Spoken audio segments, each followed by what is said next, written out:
All right, another COVID-19 thing I wrote down. In New York, nurses now need a doctor's note in order to miss work to prove that they're sick. What?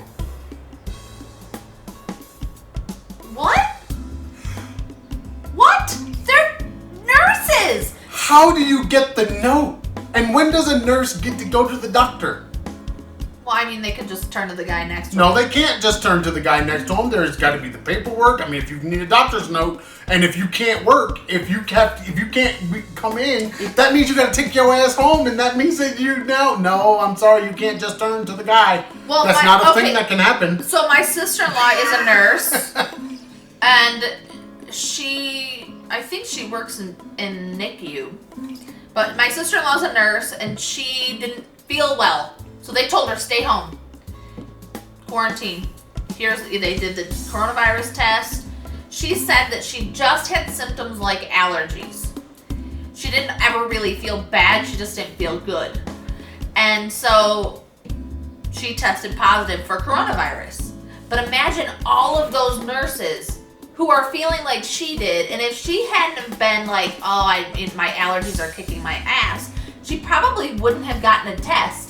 And the only reason she was tested is because she works with COVID patients every day.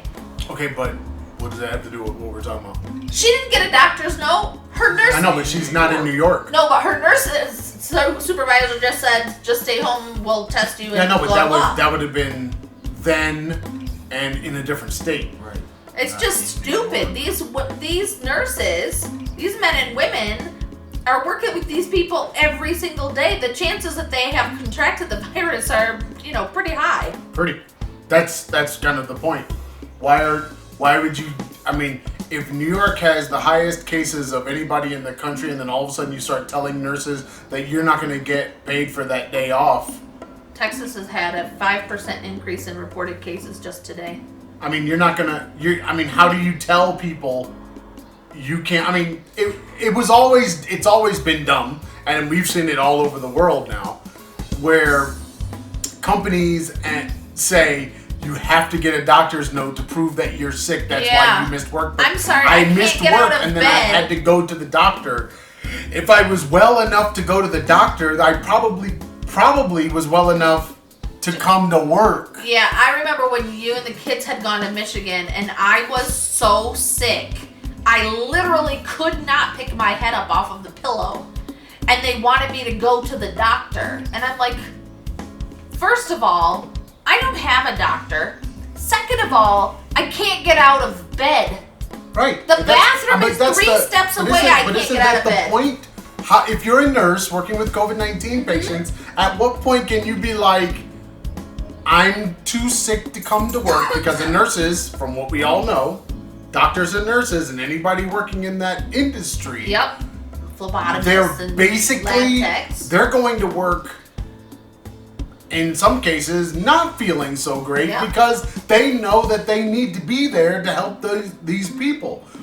So if they feel bad enough to not go in, don't you think if anybody could self-diagnose, it would be them? Well, exactly. I was talking to my friend yesterday because she lost her grandmother to COVID-19 this week. And 9 people in her family in 2 different states have been diagnosed. But what she was saying is because there aren't enough tests and because not everyone is being tested unless they are basically dying, the numbers are so skewed. Whereas places like Italy, they're testing everybody.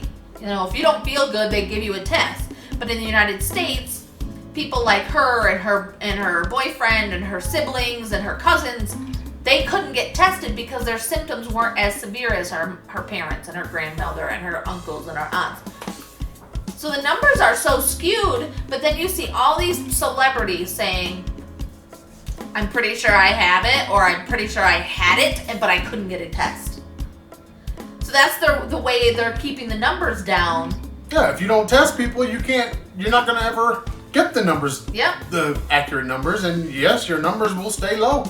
Because from everything that my sister-in-law, who tested positive, has said, I had every single one of the same symptoms she has. That's because you lived in Wuhan? You have them now, too. Man. Really? You did too! You lived in the same room!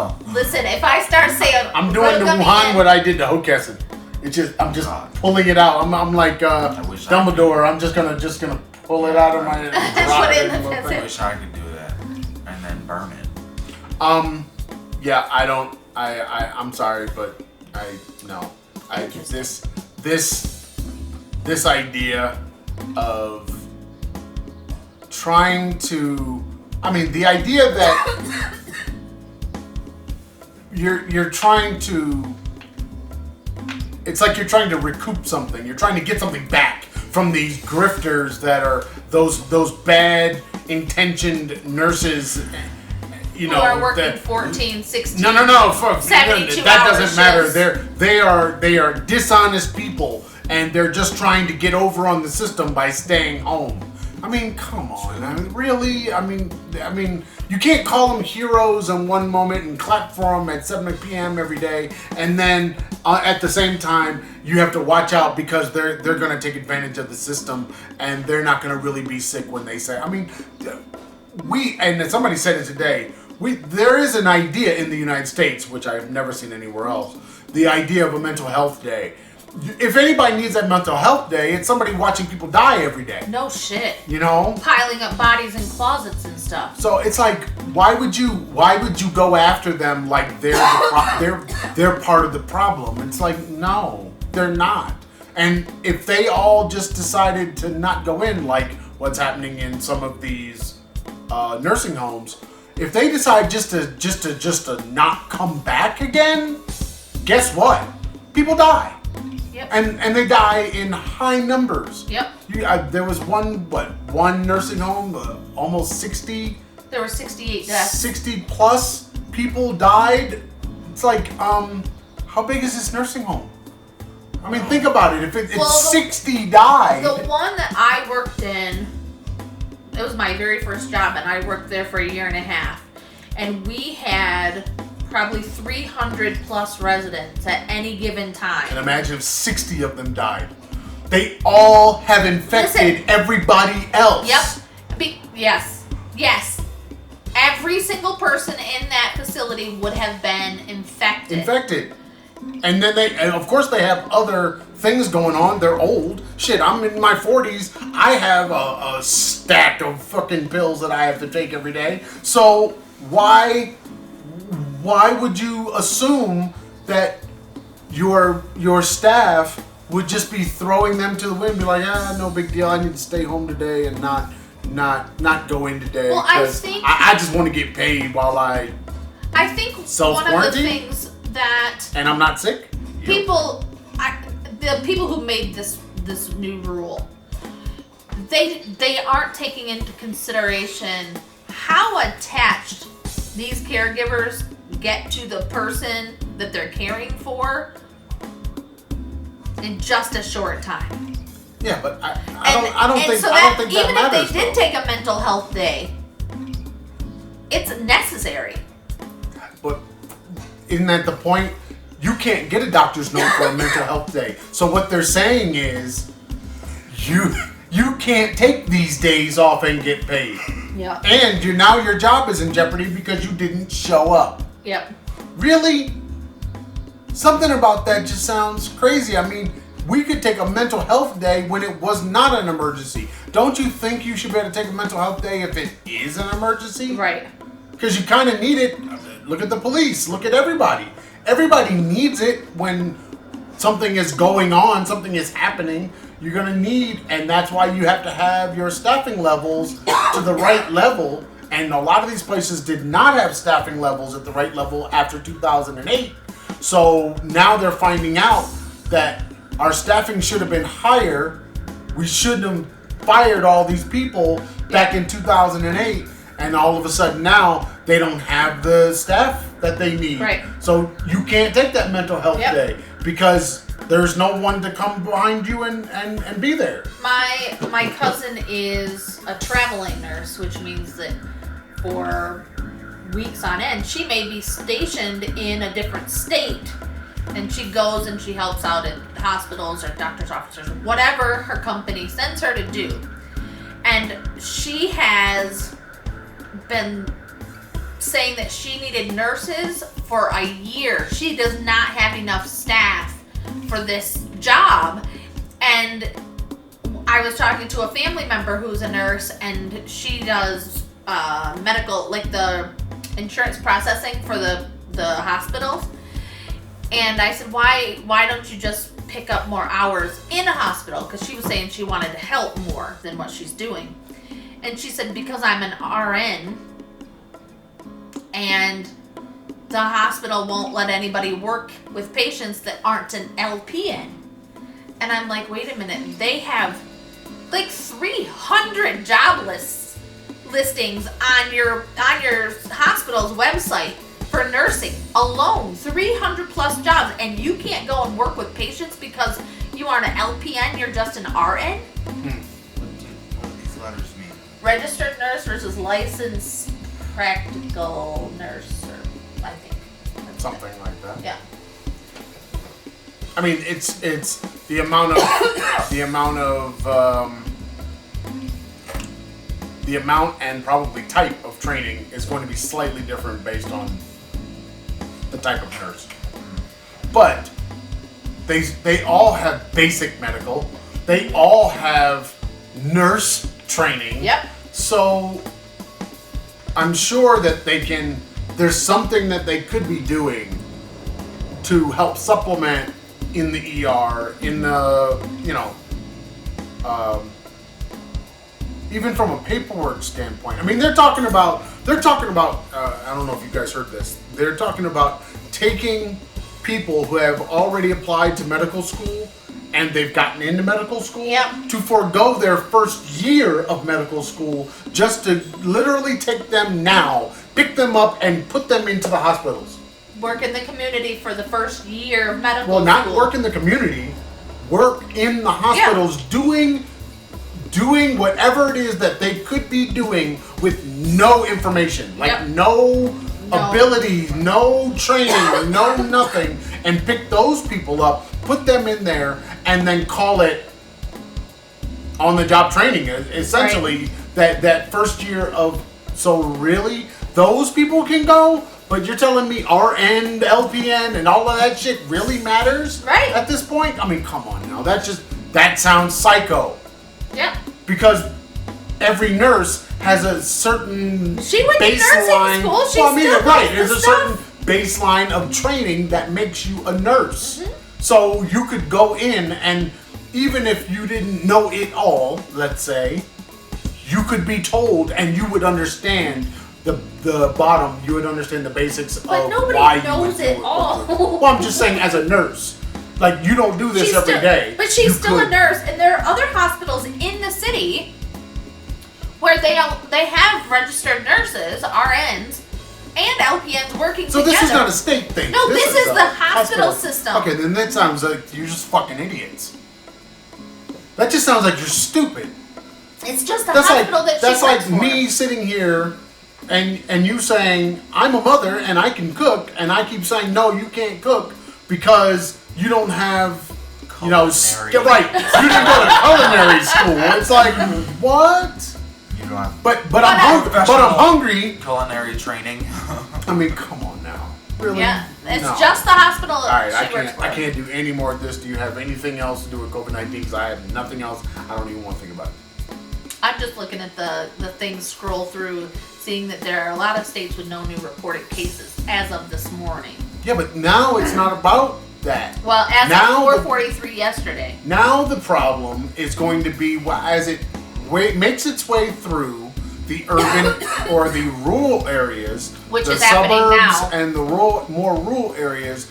That's where it's going to cause the bigger issues, because it's going to take these people longer to get to hospitals. They're going to be more reluctant to going to the hospitals. They're going to be dying at home. The hospitals in their areas won't be able to keep up with the influx, which is what everybody went through. Okay, so the governor of Michigan has banned travel between, if you own a house in the lower part of the state and a cottage in another part of the state, she's saying choose a place and stay there, but you can't go back and forth and back and forth. And of course, Michiganders are all up in arms about this and protesting and blah, blah, blah. Especially because it's getting warm. But the reason that she's saying this is so that they won't take the shit from the cities, like Detroit, which is just overwhelmed with COVID-19, and then take it to these smaller rural places that they will then infect everyone around them. Yeah. And but just people the are not period. Right. People are so selfish that they don't give a shit. How dare she tell me I can't go and do this? I can't go to my second house. She also banned the sale of garden I supplies. wish somebody might say that. Oh, they're saying it. Friggin' They you are, know they're they saying are. just get slapped. They you are know saying they it. are. Friggin' kidding You me. look. I can't go to my second That's house. right. That's I right. can't wrong go to with the you? cottage. You want to die? Go die somewhere else. I can't go to my second house. So- Who's the governor to tell me I can't go to my second house? She also Mine. banned the sale of garden I pay supplies for stores over 50,000 square feet. So Walmart, point? Meijer, blah, blah, blah. Because people were going and hanging out in the garden centers. It's like the park. They're going out and hanging out in the garden centers, and then they're going home, and they're not necessarily staying indoors. They're going outside, and they're working in their yards, which is fine if you're not next to a whole bunch of people. But when you have a whole bunch of people in the garden centers, and Michigan just got, 3 to 5 inches of snow yesterday, so you don't really need to be in a garden center. You're not planting shit. So she banned this. Aren't there things that grow in the winter? Yeah, but you're not planting now. You're not. Well, you can plant seeds inside, but you're not doing anything outside. So people were, oh no, she's banning the sale of seeds and blah blah blah. No, she's not. She's saying don't go to these big stores and hang out, which is what people were doing. If they still wanted to get seeds or whatever, they could go to the little mom and pop shops or the hardware stores or nurseries. What's funny about that is the big box stores are designed for people to spend time in them. They're all designed like a Home Depot. They're designed for people to walk in and spend an hour, hour and a half, 2 hours walking around, milling around, asking questions and looking and buying. It's how you go in wanting one thing and come out with a cart of stuff. Yeah, they're made for that. So people are used to doing that, and if they can say, for example, Meijer is a essential business. Yep.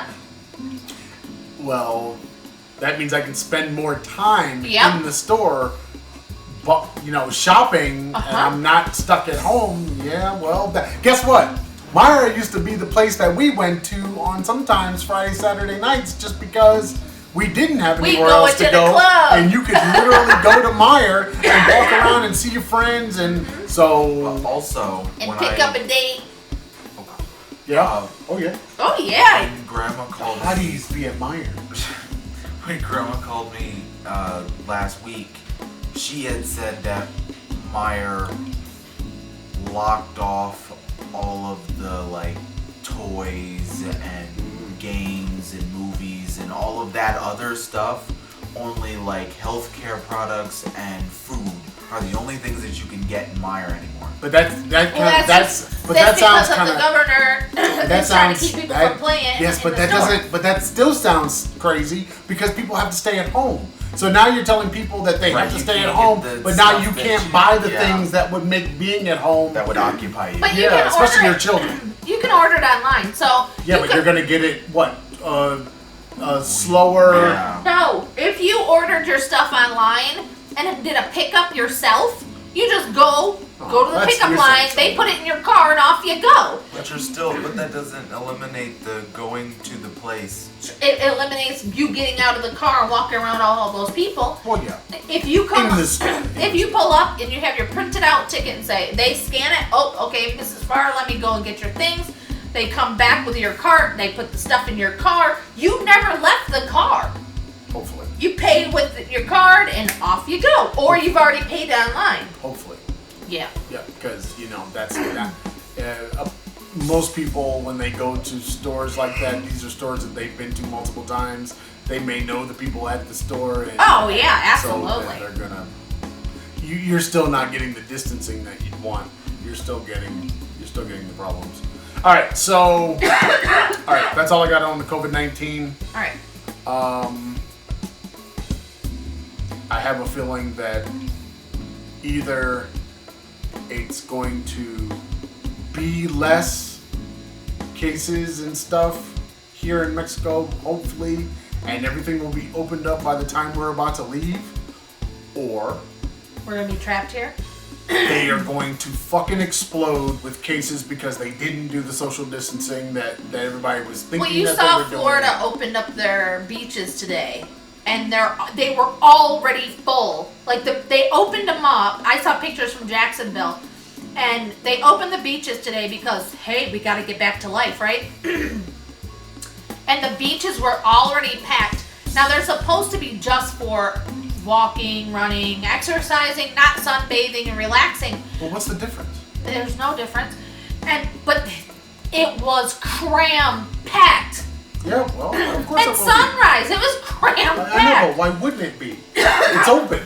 Once it's open, once the state government makes that kind of decision, open is open. What do you think Meijer's going to look like when it's open? Think about it.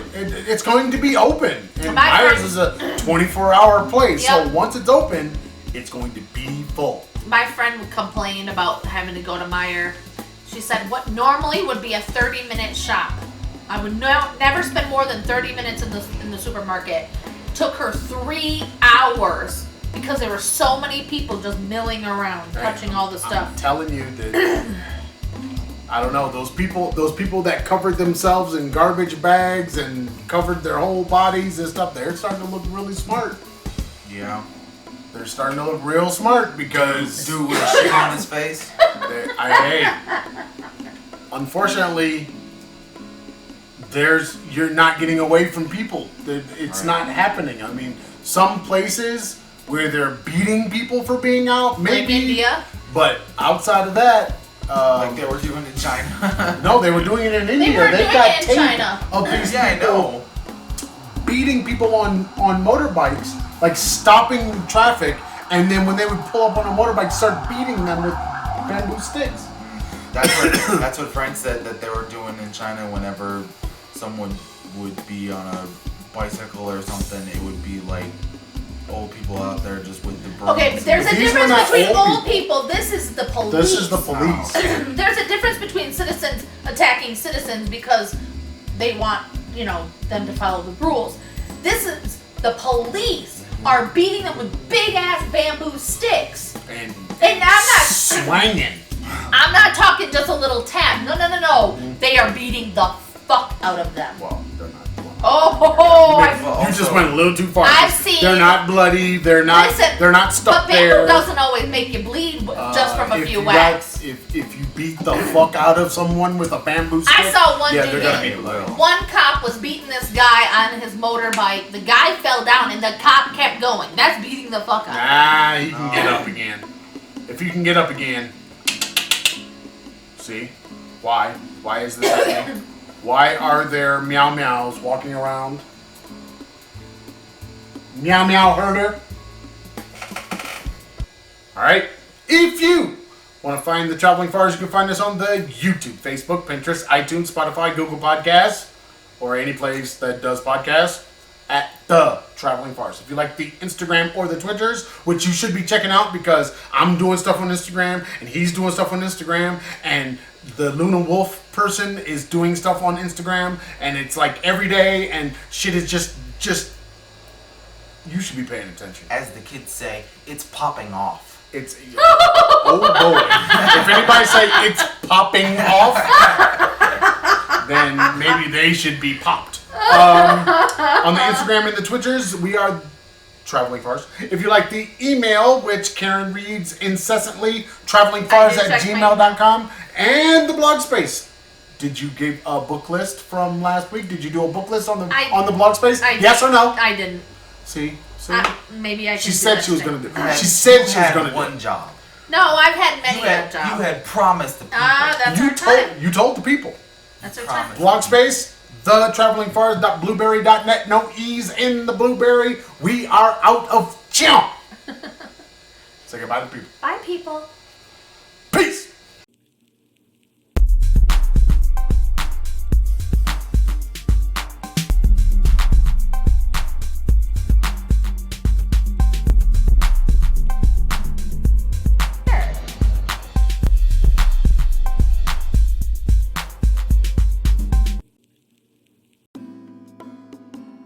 Sure.